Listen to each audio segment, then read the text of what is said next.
A vast number of confidential documents have been leaked, allegedly showing how the world's rich and powerful hide their money. More than 11 million files were obtained from a Panama-based offshore law firm that's been operating for nearly 40 years. 72 current and former heads of states are among more than 100 politicians from 50 different countries named in the files. Well, to discuss this further, I'm now joined in the studio by RT's William Whiteman. William, the Panama Papers, as they're known, they're commonly now become known as the WikiLeaks of the mega rich. That's what I've seen in some headlines, revealing alleged money stashes. And I'm just looking at some of the list here: state leaders, sports stars, business people here from around the globe. But it seems that for many media outlets, the leaks start and finish with one man. Well, yeah, I mean, that man is Vladimir Putin, it would appear. He's certainly the centre of attention. I mean, you've got his picture everywhere on newspaper articles and also web links all over Facebook and stuff like that, alongside the headlines as well.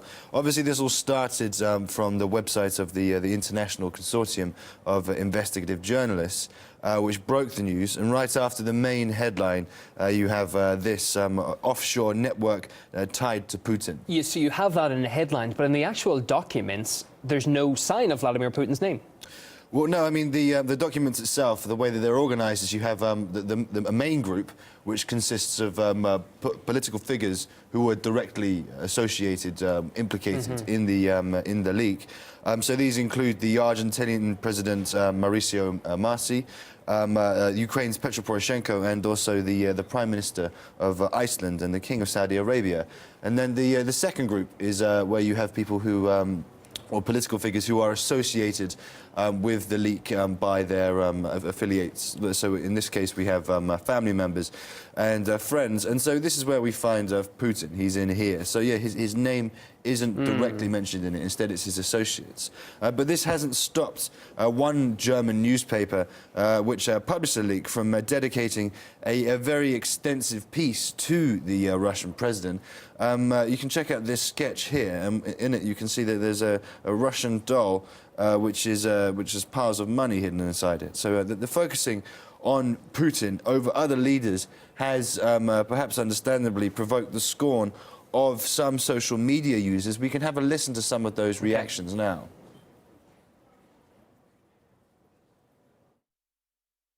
So where does it say Putin?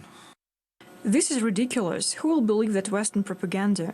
On another note, there is nothing about Putin. Why you put his photo in the headline? The Guardian forgot about the other 140 politicians and wealthy people who are hiding their wealth. I like how the BBC has a whole article on Putin and Russian links, but mentions nothing about David Cameron's debt. Even Cameron has been linked, but you lead with Putin. Getting tiresome. And joining us live now from London is the host of Going Underground on RT, Afshin Ratanzi. Afshin, good to have you with us. Where you are, the newspaper, one of the newspapers there, The Guardian, was involved with these leaked documents, as well as the German newspaper that Will has been speaking about. What's The Guardian's take on the revelations there? Well, I've got to start by saying every journalist loves a leak. Ever since Julian Assange did WikiLeaks, and of course before that, journalists relish the idea of secrets being told about the powerful. Julian Assange, of course, still under siege by British authorities, just a couple of miles away from where I'm speaking to you. The Guardian, and it has to be said to future leakers, sure, give it to Süddeutsche Zeitung, but the International Consortium of Investigative Journalists is based in Washington. The Guardian was involved with the BBC. The Guardian's been under attack. There have been civil servants in there with security forces, and they just had to let them in. So maybe the Guardian's so frightened, it has to always use leaks in a way that benefits British foreign policy. They've chosen Putin as the main story out of the leaks, even though they admit somewhere down in the text that he's one of those leaders not actually mentioned in the 11.4 million documents. So why would they do this? Why would all the other newspapers concentrate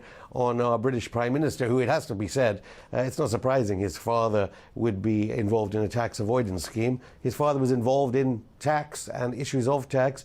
He would have been not doing his job if he hadn't been opening up tax shelter companies in places like Panama, one would have thought. But certainly The Guardian, maybe it's terrified by the authorities. The BBC certainly was. Their Director General was fired. Of course, the BBC and The Guardian will be the first to try and use the leaks to say, look, we're okay, MI6, we're okay, Foreign Office.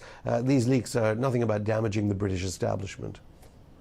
Well, just about that, Cameron's father, his late father, did it get much attention in the British press after this? Because, you know, what is it, 5 past 11 a.m. in London now, so Britain's waking up to these revelations. What's been the scope of reaction in the press?